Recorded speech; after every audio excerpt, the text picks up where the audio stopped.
मिंबर नूर पर जलवाबार सादात मशाइख उलमाए ज़बील एहतराम हाज़िरीन अहले सुन्नत व जमात, अस्सलामु अलैकुम व रहमतुल्लाहि व बरकातुहू।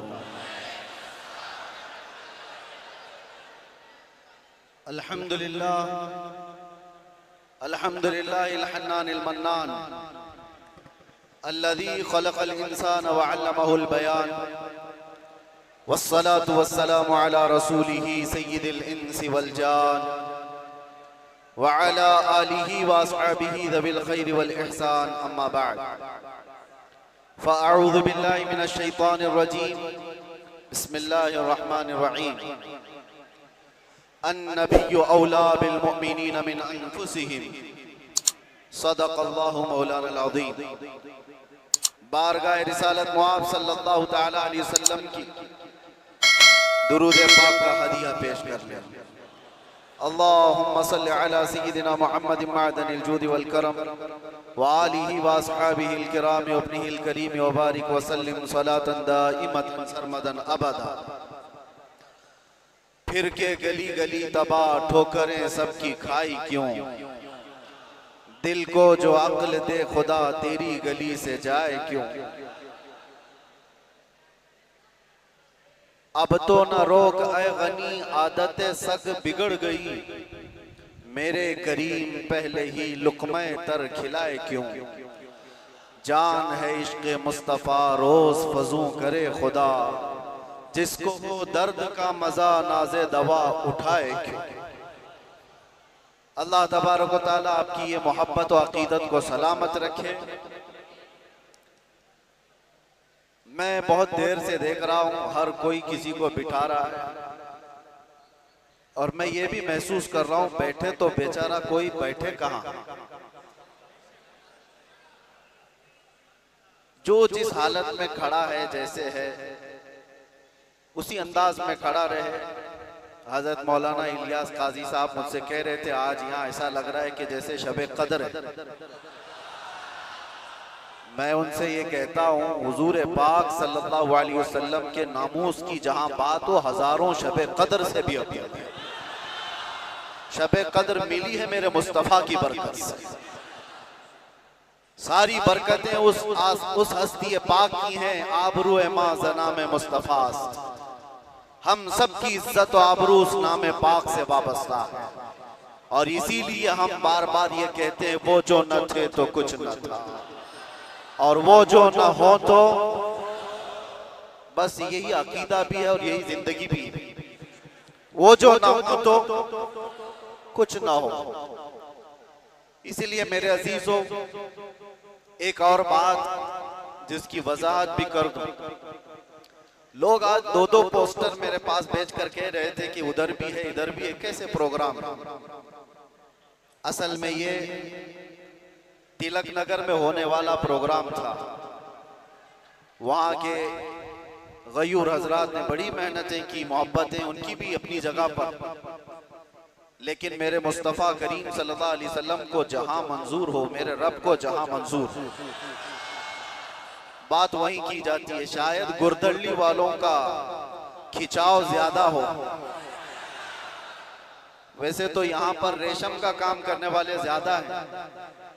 बनारसी हजरात को मैं अच्छी तरह से जानता हूँ। इश्क़ रसूल के मामले में वो इतने नरम रेशम भी नहीं है, रस्सियों से मजबूत है। आज कुछ उनके मामलात की वजह से, जगह की किल्लत की वजह से, परमिशन के मामलात में इधर मूव हो गया।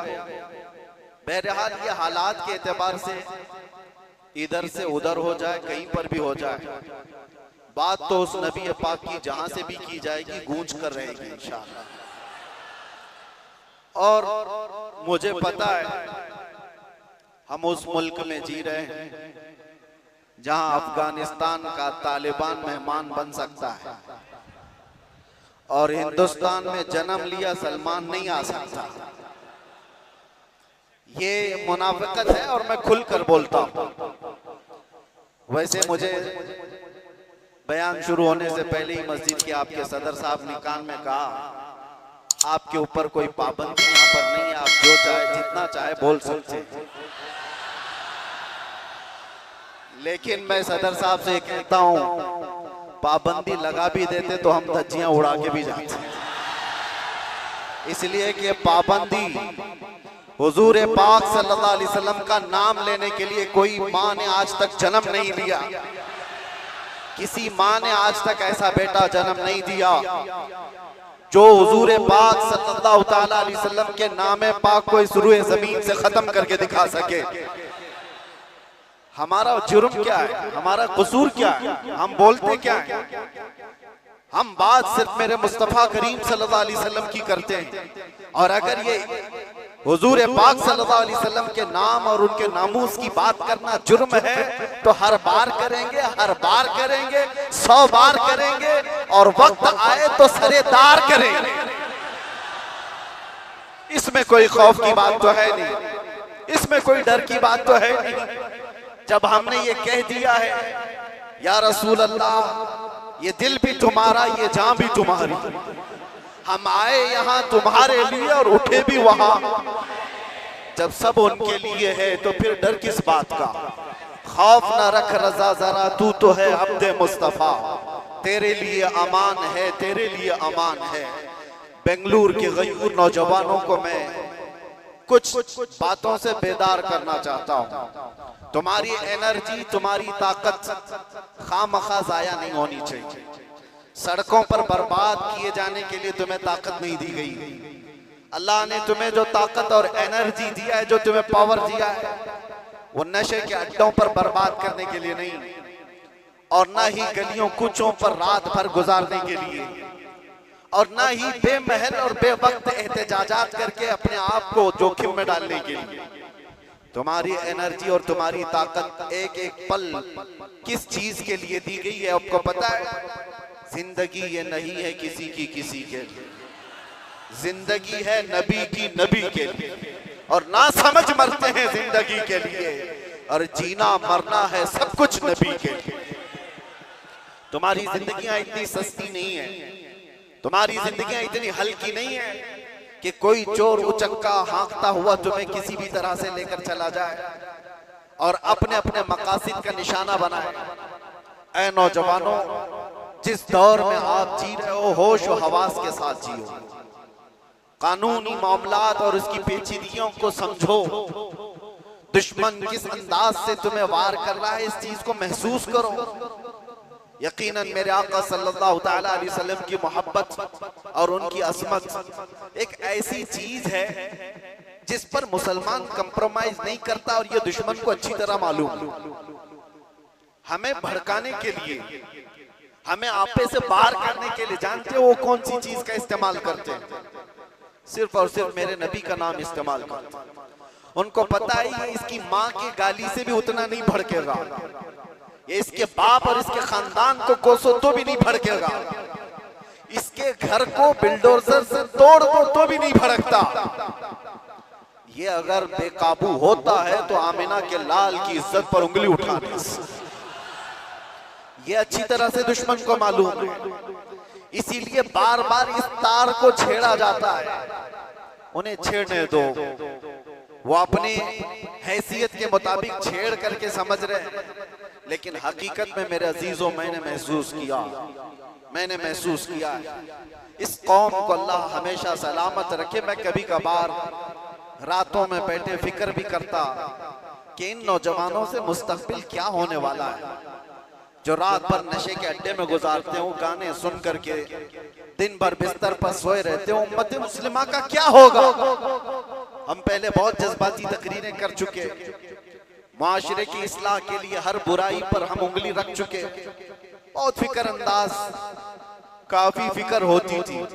लेकिन मैंने देखा ये वो नौजवान जो नशा में मेरे साथ जेल की कैद काटे हुए नौजवानों को भी जानता हूं, जो हर तरह का नशा करके आए हुए थे, एडिक्ट थे, और कोई 10 साल से, कोई 15 साल से, कोई 20 साल से, और सारी कड़ियां जोड़ करके मैं आकर के देखता हूं कौन है जो इन्हें नशा पर उभारता है, कौन इनकी गलियों में नशा बेचता है, कौन सप्लायर है, कौन उभारता है, कौन पहुंचाता है, कानून को भी मालूम है कहां बिक रहा है, कहां सप्लाई हो रहा है, सबको पता है।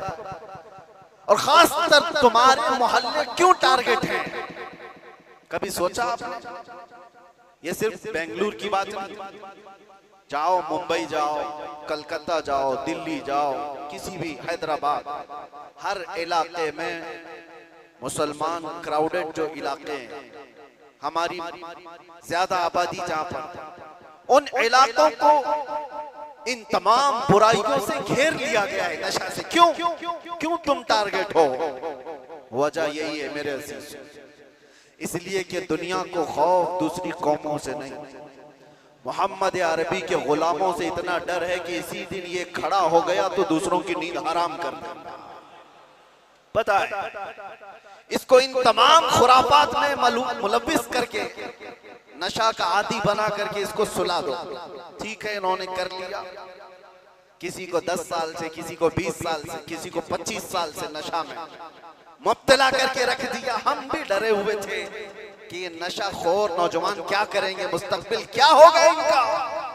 लेकिन मेरे अजीजों, मैंने अभी माजी करीब में, साल 2 साल में ये भी महसूस किया, नशा छोड़ना आसान भी नहीं है। जो एडिक्ट होता है वो जल्दी छोड़ता भी नहीं। अरे गुटखा नहीं छोड़ता तो वो दूसरी बातें कहां जल्दी छोड़े।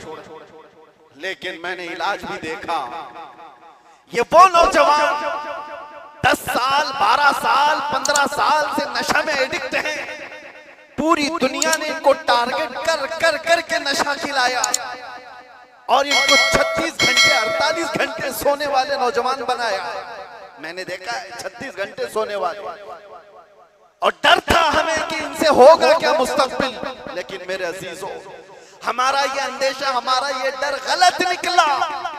दुनिया ने सब कुछ एड़ी चोटी का जोर लगा दिया इस नशा में मुब्तला कर कर कर करके कि इनको मफलूज कर दे, इनको पैरालाइज कर दे। लेकिन मैंने देखा, एक बार पुकारा आई लव मोहम्मद, उसके बाद फिर देखा वो नौजवान जो 20 साल से नशा में है, नाम मोहम्मद का नशा चढ़ गया है। मैंने पूछा वो पुराना नशा कहां चला गया? पुराना नशा जिसमें 36 घंटे सोता था, वो नशा कहां चला गया? मैंने उन नौजवानों को देखा, वो झूमते हुए कहते हैं वो नशा अलग है, ये उस मुस्तफा के नाम की मोहब्बत का नशा अलग है।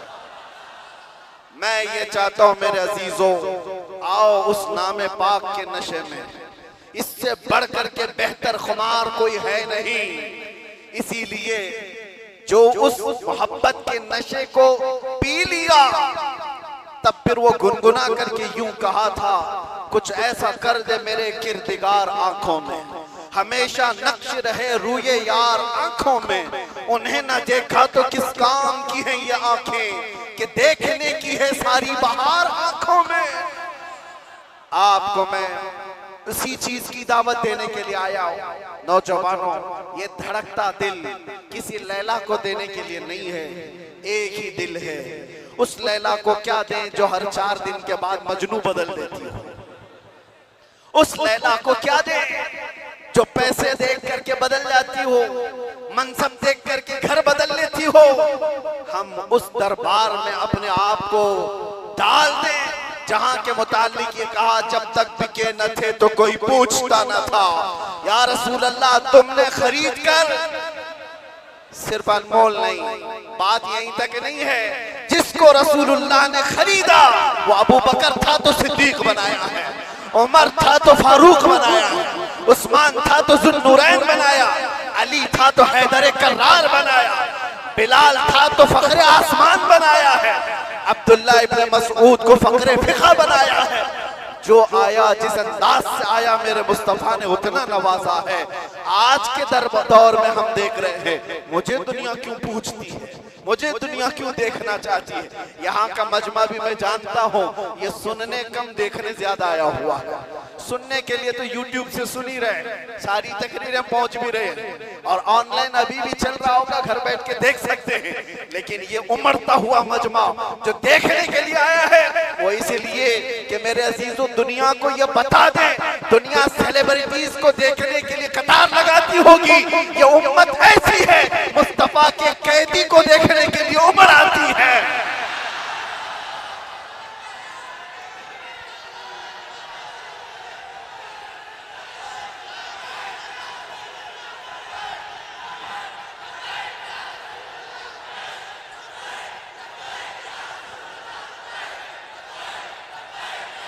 वरना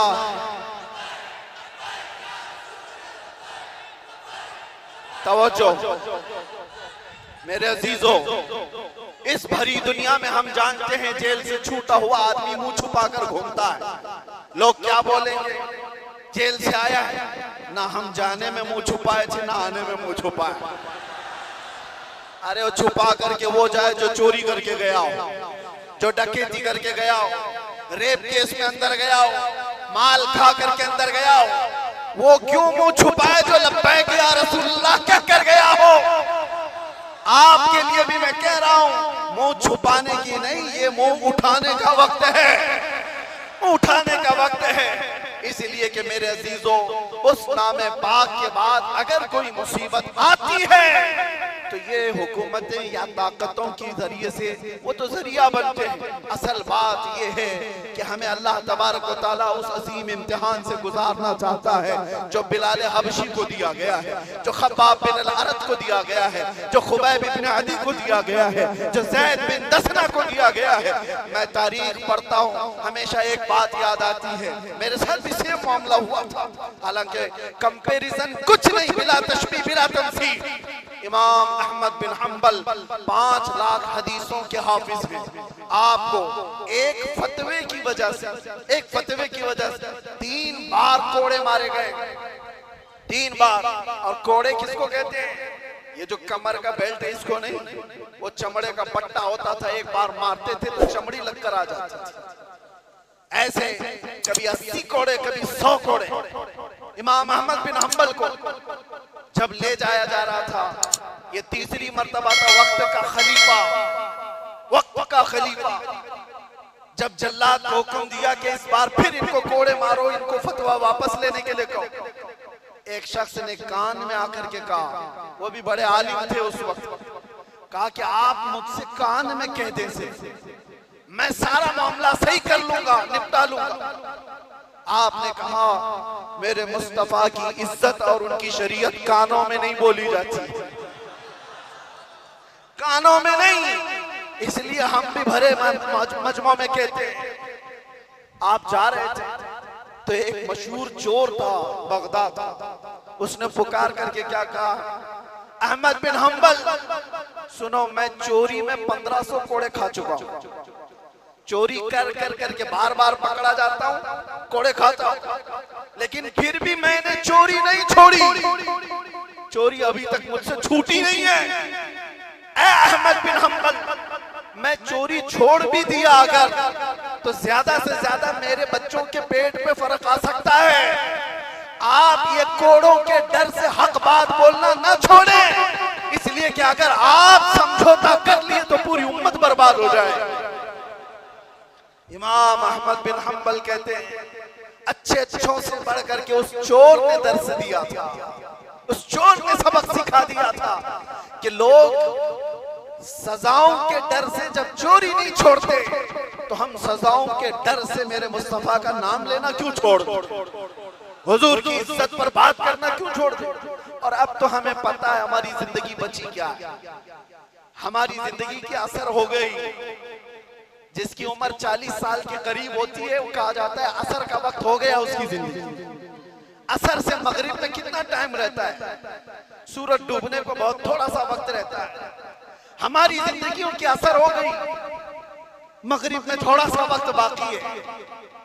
जो जीना था रब तबारक व तआला ने खुशियां अता की, बचपना भी खुशहाल, हमारी जवानी भी खुशहाल, हमने जो पढ़ना था पढ़ लिया, शादी बच्चे सब हो गए, तिजारत भी हो गई, माल भी, घर भी, सारी चीजें अल्लाह ने जो जीने की दुनिया में सराय सब अता कर।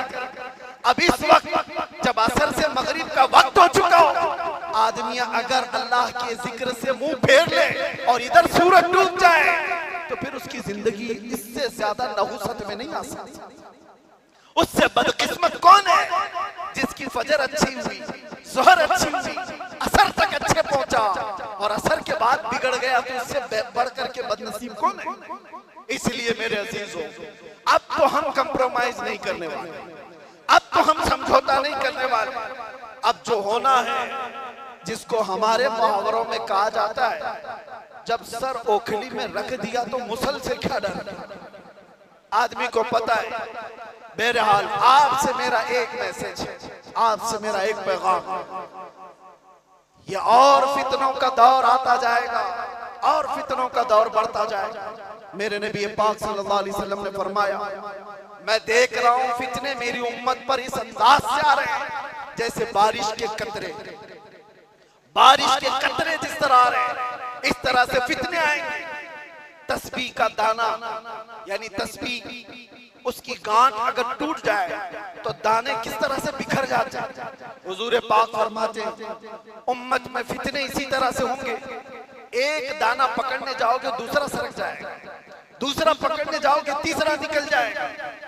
तुम एक फितने से निकल करके आ रहे होगे, दूसरा सामने होगा और तुम ये कहोगे इससे बड़ा फितना तो मैंने देखा ही नहीं, जबकि उसके बाद फिर फितना आएगा। हुजूर फरमाते उसको देखकर फिर कहोगे तुम इससे बड़ा तो मैंने देखा ही नहीं। इस दौर में हम जिंदगी गुजार रहे हैं। हर आने वाला दिन एक नया फितना लेकर के आएगा। इसी जमाने के मुतालिक मेरे मुस्तफा सल्लल्लाहु अलैहि वसल्लम ने फरमाया, तुम्हारा ईमान पर कायम रहना इतना मुश्किल हो जाएगा जितना हथेली में अंगारा लेकर खड़ा होना मुश्किल हो जाएगा। आग का अंगारा लेकर आदमी हथेली में खड़ा हो सकता है, इतना ही मुश्किल हो जाएगा। मैं देख रहा हूं उस दौर को, लोग हवाओं में ईमान बेच देते। आज जिसकी हवा देखा उसकी बोली बोलना शुरू कर दिया। इधर आंधी चल रही है, उसके पीछे भाग गए। इसीलिए हुजूर पाक सल्लल्लाहु अलैहि वसल्लम ने यह भी फरमाया था कि ताकत की बोलबाला ऐसा होगा कि लोग उसी को सब कुछ समझ रहे होंगे। आज वही है, ताकत, हुकूमत, सत्ता जिसके पास है, लोग ये समझते हैं उनके साथ ही रहने में भलाई है, उनके साथ ही रहने में भलाई है कि कुछ उनका छूटा हुआ झूठा खाने को मिल जाएगा। मेरे अजीजों, ये ईमान की अलामत नहीं। हुजूर ने ये भी फरमाया, दज्जाल जिस वक्त जमाने में आएगा, दज्जाल उस वक्त का हाल ये होगा, हजारों की तादाद में लोग ईमान छोड़कर उसकी फौज में शामिल हो जाएंगे। और हुजूर ने फरमाया, दुनिया शुरू होने से लेकर कयामत तक उससे बड़ा कोई फितना नहीं। वो दौर भी आने वाला है। उस दौर की अलामत में क्या बताया मेरे आका ने? इरशाद फरमाया, सच को झूठ बना दिया गया होगा और झूठ को सच बना करके पेश किया जा रहा होगा। क्या आज ये पूरा निजाम कायम नहीं है? ये सारा मीडिया ये दज्जाली निजाम पर चल रहा है। ये सब दज्जाल के चेले जितने भी बैठ करके भोगते, जो सच्ची बात होगी उसको ऐसा तोड़ मरोड़ करके बयान करो कि वो झूठी लगने लगे, और झूठ को इतना सजाओ, इतना बोलो कि सच लगने लग जाए। आज उस दौर में तुम जी रहे हो। कितने बड़े बड़े चैलेंजेस हैं तुम्हारे पास, कितने बड़े बड़े चैलेंजेस हैं। ईमान पर कायम रहना मुश्किल हो जाएगा। इन हालात में अब आला हजरत क्या फरमाते हैं? इरशाद फरमाते हैं, जब ऐसे हालात होंगे उसको कहा गया है, सोना बन है, सोना जहर है, सोना पास है, सोना बन है, सोना जहर है, उठ प्यारे।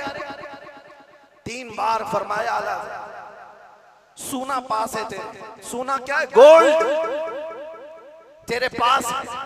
सोना बन है, बन कहते हैं जंगल को। सोना जंगल सुना होगा नाम, वीरान है, बिल्कुल आवाज ही नहीं है, सोना जंगल है। सोना पास है, सोना बन है, और ऐसे वक्त में सोना जहर है। समझ में आई बात? 3 बार सोने का लफ्ज इस्तेमाल किया और तीनों में अलग अलग माने। सोना पास है, सोना बन है और सोना जहर है। उठ प्यारे, तू कहता है मीठी नींद है तेरी मथी निराली, शहद दिखाए जहर पिलाए, कातिल डाइन शोहर खुश, इस मुर्दार पे क्या ललचाए दुनिया देखी भाली। आज उसी दौर में हम जी रहे हैं, शहद दिखाए जहर पिलाए। तुम्हें जितना सजा सवार करके दिखाया जाता है ये असल दुनिया नहीं है नौजवान। मैंने ये सारी तमहीद इसलिए बांधी कि तुमको हाँक रही है दुनिया किस तरफ। तुम टेलीविजन पर थिरकने वाली तस्वीरों को देखकर फिदाई बन गए। तुम सोचने लग गए कि ये बड़ा स्टार आदमी है, ये हीरो है, एक्टर है, ये कोई एक्ट्रेस है, इसके पहने हुए कपड़े, इसका बनाया हुआ हेयर स्टाइल, इसके चलने के अंदाज, इसके खाने के अंदाज, इसने अगर किसी चीज की एडवर्टाइज की तो उसको लेकर पड़े जाना।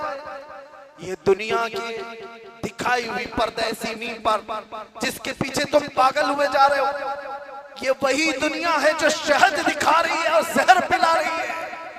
असल में मामला ये है मेरे अजीजों, तुम्हें इस वक्त जगाना हमारी बहुत बड़ी जिम्मेदारी है, बहुत बड़ी जिम्मेदारी है। तुम इस जादू को समझो, इस जादू को समझो जो दुनिया तुम्हें खींच रही है। क्या बनाना चाहती है? मैं साफ लफ्जों में अगर कहूं तो तुम्हें क्या बनाना चाहती है? एक नौजवान को देखा, कानों में बालियां, हाथ में चूड़ी और बालों में चोटी। हमने देखा अच्छा खासा नौजवान बन क्या गया, ना मर्द दिखता है ना औरत दिखता है। दुनिया तुझे तीसरी मखलूक बनाना चाहती है और तू शौक से इसके पीछे भाग रहा है। कभी सोचा भी नहीं औरतों को क्या बनाना चाहती है? पूरे जिस्म का लिबास हटा दे, बस कपड़ों के टुकड़े ऊपर और नीचे लगा दे, और इसको ये कहते हैं कि दुनिया का सबसे बेहतरीन फैशन है। अगर नंगा रहना फैशन है तो भैंस ज्यादा फैशनेबल है, हो तो कुछ भी नहीं पहनती। जानवर सबसे ज्यादा फैशनेबल है, नंगे रहने को फैशन कहा जाता है। सोचो मेरे अजीजों, मैं ये बातें क्यों कह रहा हूं? वो निजाम भी मैं देख करके आया जहां भाई बहन की शादी को आज जायज करार दिया गया। हुकूमतों से लोग लड़ रहे हैं कानूनी हक लेने के लिए। इटली में, नीदरलैंड में लोग ये कानून पारित करवाना चाहते हैं कि भाई बहन से शादी करने की इजाजत दी जाए। अब तो दुनिया की कितनी ऐसी हुकूमतें हैं जो होमोसेक्सुअलिटी को पूरी तरह से अलाउ करके रखी हुई है। मर्द मर्द से शादी कर सकता है, औरत औरत से निकाह कर शादी कर सकती है, माँ बेटे के साथ चाहे तो रह सकती है, बाप बेटी के साथ चाहे तो रह सकता है। इसको फ्रीडम कहा जाता है। मेरे अजीजों, जानवरों से भी ज्यादा सलील तुम्हें बनाना चाहती है ये दुनिया।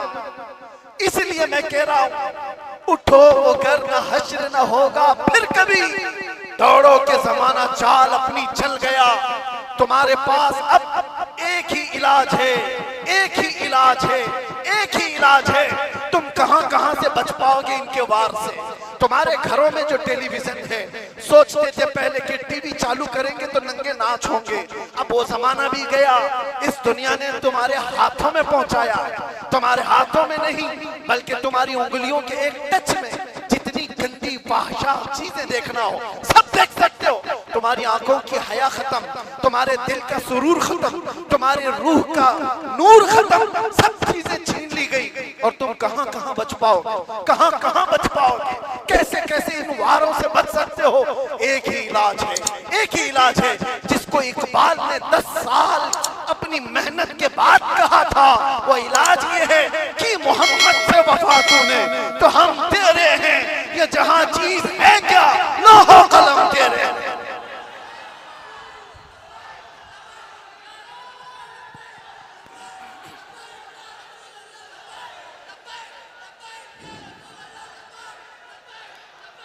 हर आफत, हर फितने से हिफाजत चाहते हो, एक साथ के पास आ जाओ।